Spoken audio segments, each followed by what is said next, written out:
Today we are interviewing Russell Board member Judy Ledford. Ms. Ledford, what motivated you to want to be a board member? Probably because I've spent the biggest part of my life in schoolwork. I worked for the system for 35 years, and when I was DPP, one of the requirements was that I had to go to board meeting.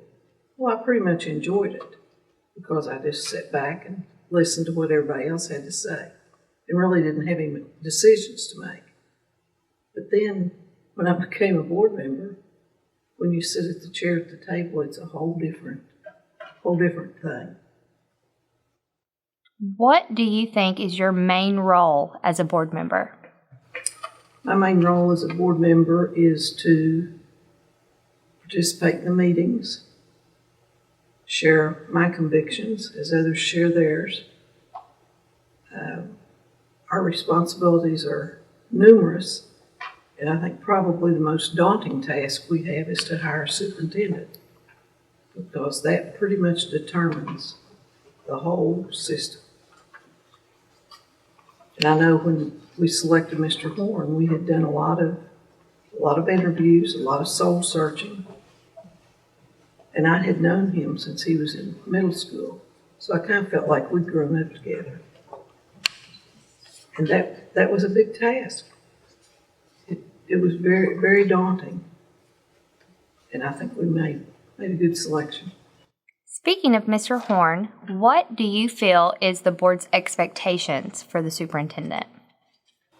We expect the superintendent to be a stand-up guy.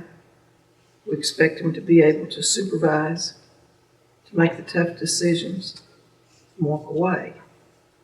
Not fret about it, but make the right decision for our system.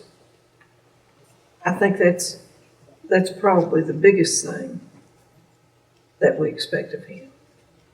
Then we expect him to be certainly honest and above board in all of his dealings. We can't go back and have do-overs. It just doesn't happen. It has to be right the first time. He has to be up on current things, current trends in education. He needs to keep us informed.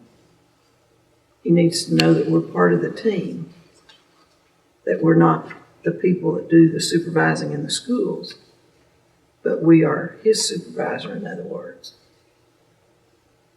And I think that pretty well we've established that. It's like our transparency, kids first, accountability, all those things. And that's what we expect of him. What do you see as the board's roles and responsibilities in the district? Well, our biggest role is to develop policy. And through the superintendent, that policy is disseminated to the schools, to the students, to the parents, faculty, and so forth. We set the tax rate for the district. If there's a land purchase or anything like that, we're responsible for that. We're responsible for the safety of the children through the superintendent and his administrative staff. That's a number one priority, is keeping everybody safe. So those are a few of the things that the board is accountable for.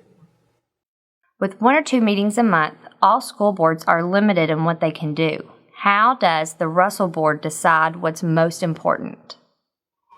Well, during certain months, there are things that we have to do by law. Like there's a tentative budget, the final budget, the school calendar, we approve that. We determine pretty much in rank order what our priorities are.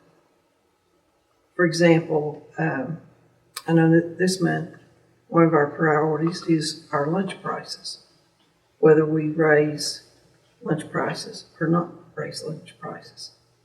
Sometimes things are very general in nature. Sometimes people come wanting us to assist financially with things that they're doing in the system. We have all these booster clubs we have to approve all of their activities, their fundraisers and so forth. There are a lot of things in this job that I never even thought about before. In your opinion, what are the current challenges facing education and school boards?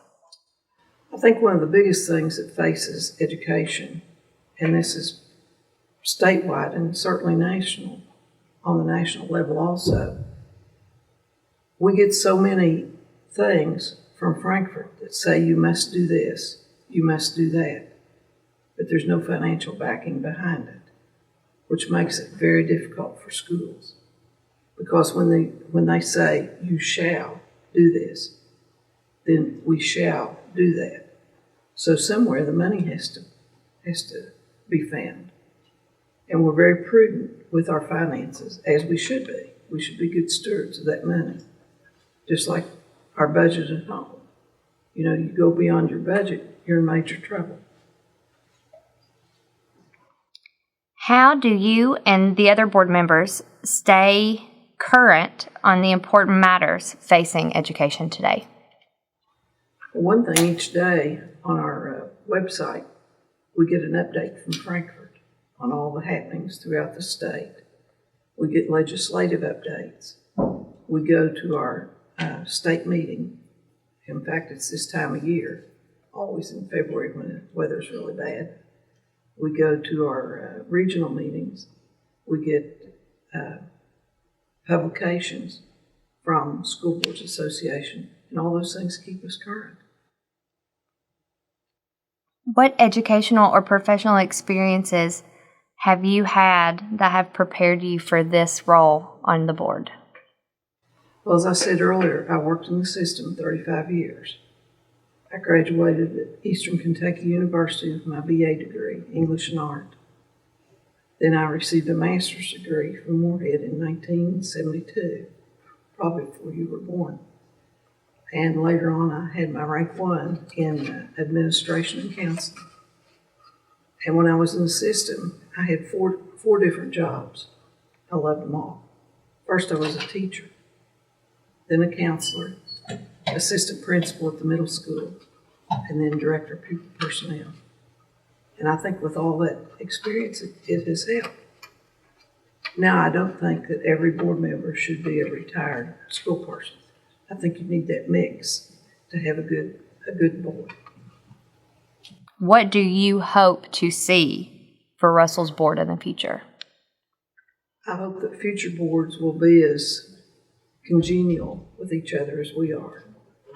Even though we may disagree on things, when it comes down to the bottom line, we can be a solid vote yes or a solid vote no sometimes. I think you have to respect each other's views. You have to listen to other people and develop almost a friendship, but a working friendship. You don't want to be too close. You have to keep just a little bit of distance, I think. One last question. What have you found to be your favorite thing about being a board member? Well, it's like my jobs. I just like school, and I like being a part of it. I like being on this part of it because it's totally different from anything I've done. I feel like that I do contribute. I enjoy the people on the board.